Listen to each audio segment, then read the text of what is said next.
Welcome to শুভমস garden.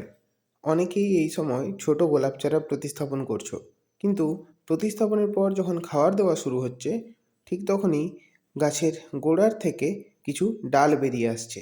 এবার বুঝতে পারছো না সেই ডালগুলি ব্যাসাল নাকি সেগুলি স্যাকার ডাল। চলো আজ সেটি বলে দিচ্ছি। এই অংশটি হলো বাড ইউনিয়ন। এই অংশটিতেই গ্রাফটিং করা থাকে। তাই এই অংশটি থেকে বা এর ওপর থেকে যদি কোনো ডাল বেরিয়ে আসে, তবে সেটি অবশ্যই ব্যাসাল ডাল হবে। তাতে যদি 7টি পাতা থাকে, তবে সেটিও ব্যাসাল ডাল হিসাবেই আমরা বুঝি।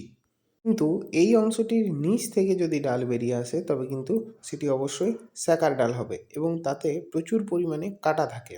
আরও একটি উপায় বলে দিচ্ছি। ব্যাসাল ডালগুলির পাতার রং অবশ্যই লালচে হবে এবং স্যাকার ডাল, যেগুলি এলা ডাল বলে থাকি, সেগুলির পাতার রং অবশ্যই কিন্তু সবুজ হবে। অনেকেই ব্যাসাল ডালকে স্যাকার ভেবে কেটে দাও, কিন্তু ওই ব্যাসাল ডাল থেকেই প্রচুর ফুল পাওয়া যায়। তাই এই ভুল আর করো না।